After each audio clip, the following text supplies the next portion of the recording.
रामचरितमानस का ही पात्र श्रृंगी ऋषि वशिष्ठ बुला, अपुत्र काम शुभ यज्ञ करा। श्रृंगी ऋषि, जिसको पता ही नहीं था कि जगत में कोई स्त्री है, बिल्कुल स्त्री तत्व से पूर्णतः अनभिज्ञ, ए श्रृंगी ऋषि, जिसको स्त्री के सहवास में लाने के लिए बड़ी बड़ी योजना करनी पड़ी थी, वही महाराज जब इस संसार के अनुभव में आए, उसके बाद वशिष्ठ जी ने उसको निमंत्रित किया और दशरथ के यहां पुत्र प्राप्ति के लिए पुत्र कामेष्टि यज्ञ का आचार्य पद महर्षि श्रृंगी को दिया गया, जो नारी तत्व से बिल्कुल वो कबूल ही नहीं करेंगे, कोई स्त्री है ही नहीं संसार में, बिल्कुल अनभिज्ञ, अति विचित्र गति है।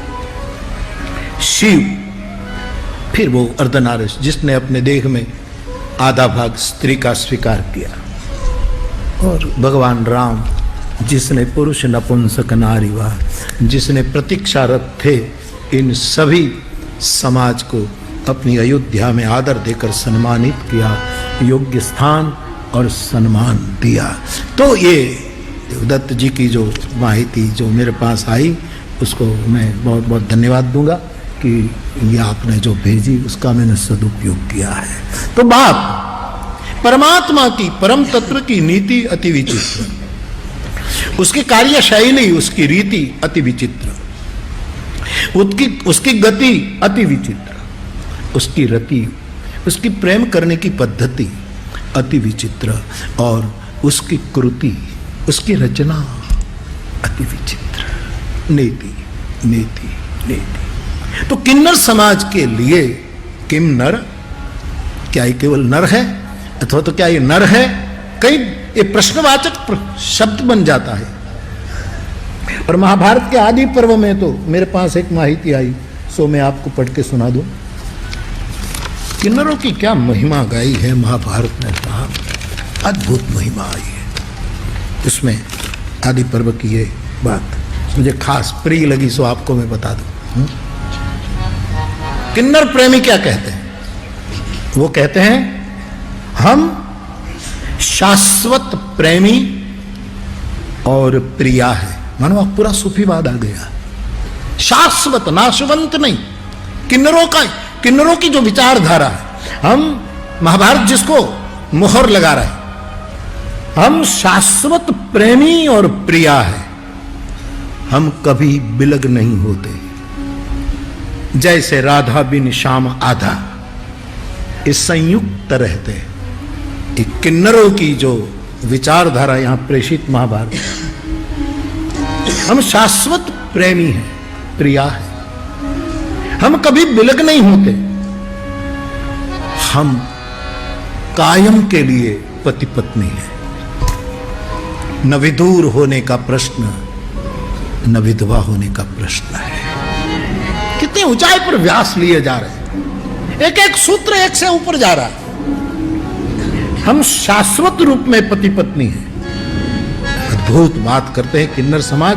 हम कभी माता पिता नहीं बनते, शाश्वत पति पत्नी, शाश्वत प्रिय, प्रेमी और प्रिया, कभी बिलग नहीं होने वाले हम। लेकिन हम कभी माता पिता नहीं बनते, हमारी गोद में संतान नहीं होता। अब कारण देखिए साहब, कारण यह है कि हम दोनों के बीच में कोई दूसरा हमारे प्रेम में भाग पड़ा, ऐसा हम चाहते हैं। हम शाश्वत प्रेम, हमारे प्रेम में कोई हिस्सा मांगे नहीं, क्योंकि बच्चा होने के बाद स्वाभाविक है प्रेम वहां प्रवाहित हो जाएगा। क्या शाश्वत प्रेम की उद्घोषणा, व्यास गजब है। महाभारत तो गजब कर दिया। महाभारत, लोग कहते हैं महाभारत की कथा कोई करता नहीं, होती नहीं, महाभारत घर में रखो तो भी तकरार हो जाए। महाभारत की कोई कथा कह नहीं सकता, अद्भुत कथा है। अथ श्री महाभारत कथा, अथ श्री हे महाभक्त श्री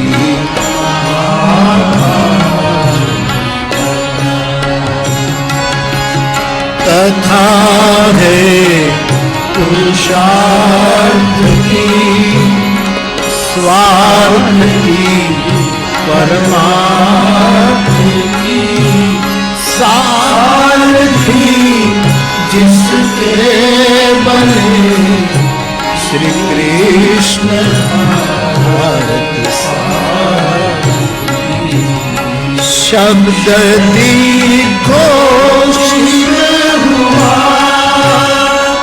सत्य सार्थक सर्वथा श्री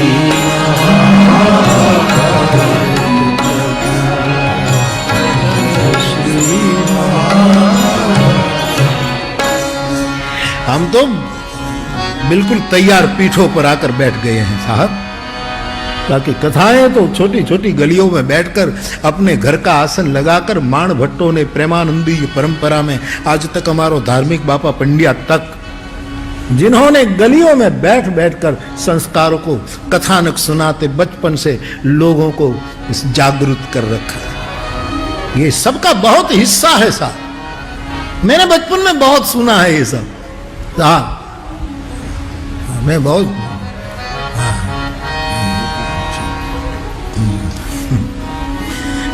अच्छा श्रोता हूं मैं, अच्छा आपकी तरह, आप जितने अच्छे श्रोता हैं उतना मैं एक अच्छा श्रोता हूं, बहुत अच्छा। छोटी छोटी कथाओं को लेकर मिलक विलक छंदों में डालकर संगीत के साथ रुचि भंग न थाए, रुचि बढ़ती जाए, लोगों का रस अकबंध रहे और अपेक्षा मुक्त रहकर जो कथाएं गांव गांव होती थी साहब, अद्भुत। वैषम पायन येणी बेरे बोलिया सुन जन में जय राय, ए विस्तारी तुझने समझाऊं चक्र व्यूह महिमा। मराठी साखीन, गीतिकान, हरिगीत ने, क्षत्रिय कलंक ने, आप बताए ना ढाल, उसके बिलक बिलक ढाल थे व्याख्यानों के, लोक छंद का उपयोग बहुत होता था, तो अद्भुत कथानक है। तो शास्त्रों में जहां यत्र तत्र किन्नर समाज के लिए जो जो बातें हैं उसको एकत्रित करके संपादित करके एक ग्रंथ होना जरूरी है, जिसका शिव संकल्प महामंडलेश्वर कर रही है, और फिर वही ग्रंथ को वो गाए प्रवचन के रूप में, जिस रूप में गाना हो उसका व्याख्यान हो, जरूरी है। तो किन्नर समाज की बातें जो लिखी हैं, हम कभी माता पिता नहीं बनते, हमारी गोद में संतान नहीं होता, हम पति पत्नी प्रेमी और प्रिया एक दूसरे में इतने संलग्न रहते हैं कि हम दोनों के बीच में कोई स्नेह और प्रेम का हिस्सा लेने के आए वो हम कबूल नहीं रखते, इसलिए हम कभी संतान के माता पिता नहीं होते। हमारा जीवन अखंड आनंद और शाश्वत सुख का जीवन है। किन्नरों का वक्तव्य महाभारत, अखंड आनंदपूर्ण और शाश्वत जीवन का नाम यहां किन्नर बताया गया है। तो परमात्मा की नीति, रीति, रति, गति और कृति अति विचित्र है, कौन जान सकता है। अद्भुत जगत की रचना, आश्चर्य करो तो कोई पार नहीं, और तर्क छोड़ दो तो आश्चर्य करने जैसा कुछ नहीं, क्योंकि अति विचित्र है। केवल अहोभाव व्यक्त हो सकता है। ऐसे किन्नर समाज की स्थापना मेरे कोसों में 16 आनी करी से, होड़ आनी जेने कहेवाय ने, होड़ आनी 16 आनी, पाको रुपयो, होड़ पैसा नो पाको रुपयो होय एवं होड़ानी 16 शब्दों में किन्नरों की कथा अंकित की है इस विशुद्ध ऊंचाई को लेकर। इसलिए हम मानस किन्नर का गायन कर रहे हैं।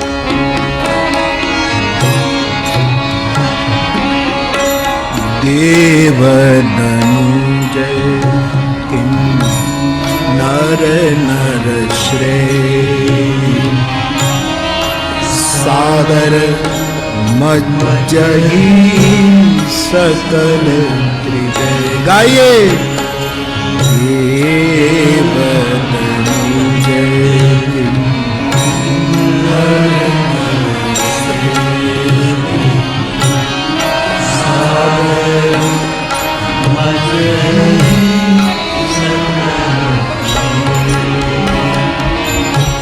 सुर किन्नर नर नाग मुनि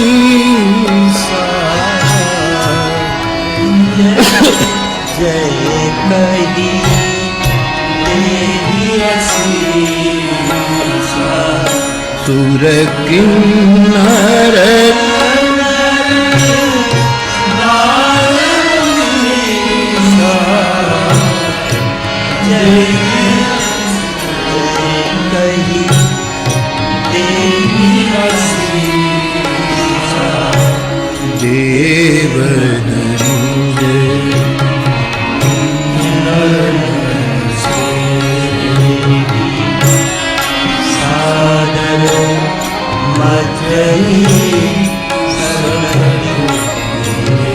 एक श्रोता ने पूछा है, बापू मानस में लिखा किन्नर नाग सिद्ध गंधर्वा बधुन समेत चले सुर सर्वा।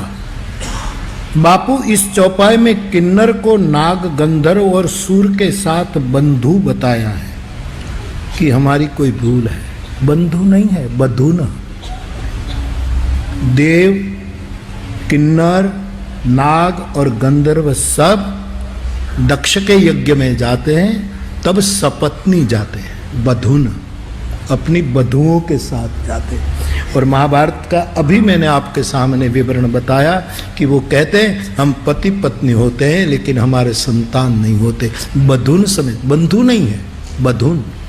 वर वधु दोनों जाते हैं मंगल प्रसंग में, दक्ष के यज्ञ में ये दोनों गए हैं इसी रूप में। लेकिन उसको संतान की जो महाभारत का संदर्भ है उसमें वो तीसरे को लाना नहीं चाहिए। तो बंधु नहीं, बधुन, वरवधु। वो एक आपका प्रश्न है। एक भाई ने पूछा है असत्य श्राप कैसे हो सके? अर्जुन तो सत्य रजू कर रहे हैं, तो बापू उर्वशी श्राप दे और अर्जुन नपुंसक हो जाए, ये बात मन में बैठती नहीं है। कृपया समाधान करें। इंद्र ने ऑलरेडी समाधान किया है। वह अर्जुन इंद्र का बेटा है, और जब ये श्राप उर्वशी ने दिया कि तेरा पुरुषत्व 1 साल के लिए वो जो हो जाएगा, तुम ऐसे रूप में रहेगा, तो थोड़ा अर्जुन को वो लगा भी। लेकिन उसके बाप ने, इंद्र ने कहा कि बेटा मैं इस श्राप से राजी हूं, इसके पीछे कृष्ण की इच्छा है, क्योंकि यही श्राप तुझे अज्ञात वास में बहुत मदद करेगा। अति विचित्र भगवंत गति है। कोई निमित्त बन जाता है, बाकी नियति उनके हाथ में। वो आदमी बड़ा खिलाड़ी है। बापू किन्नर शब्द सूर साथे आता है तो स्वर किन्नरी बहुज कर्ण प्रिय लगता है। जब सुर सम्राट की बात आती है तो जरा अहंकार जैसा लगता है, लेकिन सुर किन्नरी बड़ा प्यारा शब्द। बिल्कुल ठीक है। कुछ प्रश्न आपका पहले लो बापू। अभी ગુજરાતીમાં છે બધું, હું હિન્દી કરું છું કારણ કે ગુજરાતી લોકો પ્રશ્નો બહુ પૂછે છે। ગુજરાતીઓ પાસે પ્રશ્નો જ હોય છે, જવાબો હોતા જ નથી। हरेक बाबतમાં प्रश्न ही होते हैं साहब, इसलिए वो गुजराती प्रश्न, लेकिन मैं उसका हिंदी करूँ। तो पूछा है बापू जय सिया राम। अभी अच्छा है, इसलिए इसमें मुझे बीच में मत डालना। नई नई चेतना जो आ रही है उसका स्वागत करना प्लीज, इसी अर्थ में लेना। बापू स्कूल भी नहीं बैठा, इतना छोटा बच्चा, उसकी मम्मी के हाथ से मोबाइल लेकर कथा सुनता है आपकी, और मम्मी मोबाइल मांगती हैं तो बालक रोता है और धमकी देता है, बापू को सुनने दो, मोबाइल नहीं दूंगा, तेरा फोटा जो मोबाइल में है डिलीट कर दूंगा। उसकी माँ को धमकी देता है। बापू बालक अभी समझा नहीं तब से कथा प्रेम। साहब कोई चेतना कहाँ कहाँ से आती है, भगवंत कथा ये से कहते हैं। ये तुमने बच्चे को जब तब से तुमने रामायण पढ़ा होगा, तुमने भी कथा सुनी होगी, ये संस्कार उतर रहे हैं। ये बड़ी अच्छी बात है कि छोटे छोटे बच्चे भी, मेरे पास कई लोग आते हैं कि कई बच्चे ऐसे हैं बापू, रोते हैं, उद्यम करते हैं, उद्दामा करते, धमाल कर, लेकिन जैसे टीवी शुरू करे, कथा शुरू के बापू बापू बस चुप। કેટલો મારો સરસ ઉપયોગ થઈ રહ્યો છે સાહેબ। તમારે બિસ્કિટ ન આપવું પડે, ચોકલેટ ન આપવું પડે, કાંઈ ન આપવું પડે, ખાલી બાપू। मैं बच्चों को सलाह दूं कि तुम्हारे माता पिता तुम्हारी उपस्थिति में लड़े ना, तो तुम भी मोबाइल से बापू का फोटो दिखाना, बापू बापू, शांत हो जाए, प्रयोग करो। ये तुम्हारे संस्कार है, तुम्हारी चेतना का मैं स्वागत करता हूँ। बड़ा प्यारा ये है। अब इसका जवाब दूं कि ना दूं? ये सवाल जरा विचित्र है, जवाब दूं कि ना दूं?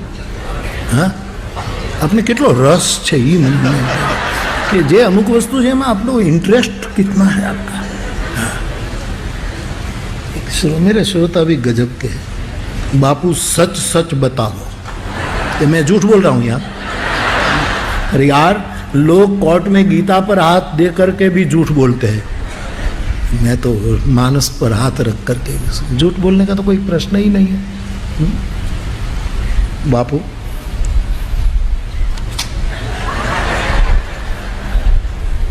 जाने दो यार। किन्नर यक्ष गंधर्व जीवन की साधना और सिद्धि क्या होती है? किन्नर की साधना गायन है, नर्तन है, उसको और कुछ करने की जरूरत ही नहीं। वो श्रृंगार सज करके गायन करे, नर्तन करे। नृत्य बड़ी साधना है साहब।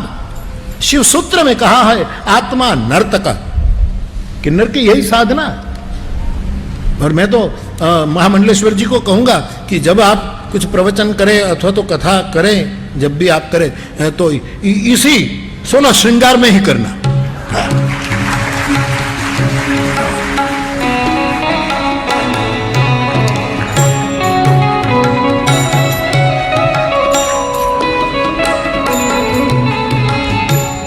અને મારી કથા ન હોય એ વખતે અને તમારે આની જરૂર પડે તો લઈ જાજો।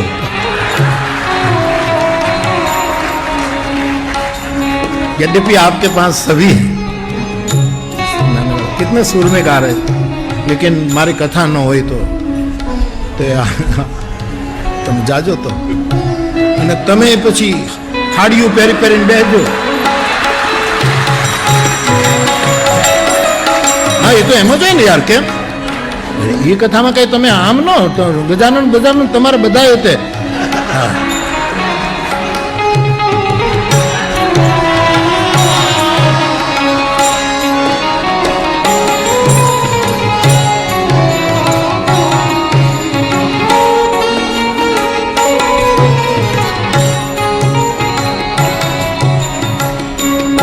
मत वाला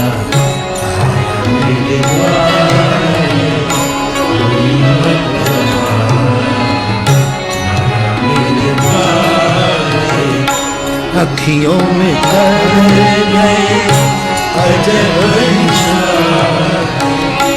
अखियों में कर गए अजब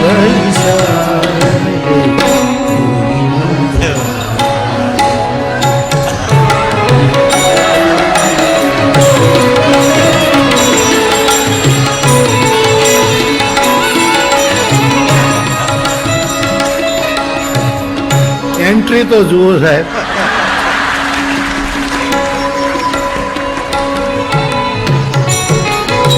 कौन कहता है कि चमत्कार नहीं होता? बाबा स्वागत आपके सम्मान में।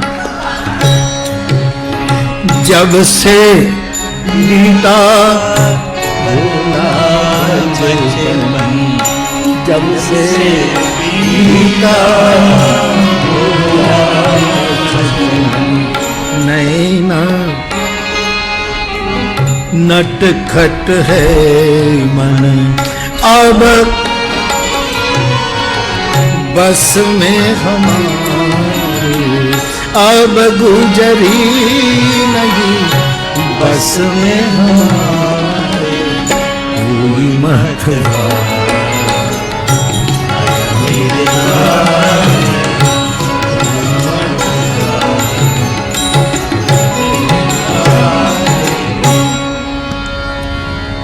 મેં કીધું છે ને કંઈ કહેવાય નહીં હો, તમને આમંત્રણ આપે તો સાડીઓ ચિત્રકૂટમાંથી લેતા જાજો.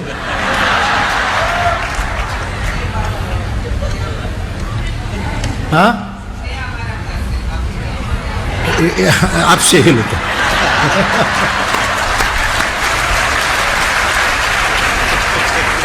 પણ પાછું ધ્યાન રાખજો યારો, હું પાછો દીપ પ્રાગટ્ય કરવાનું મને નહીં આપવાની.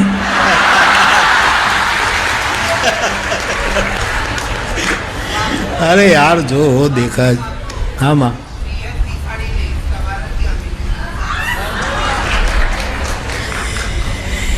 હા હા હા હા ભાઈ બહુ કર્યો.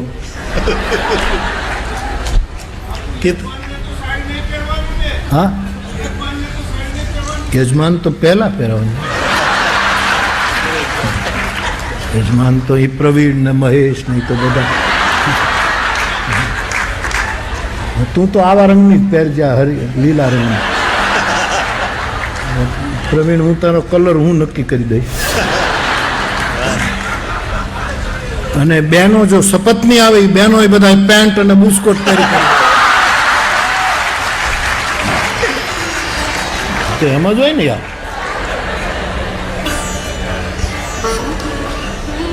પંકજ તમારે બધા વિગ બીગ નાખવાની જેને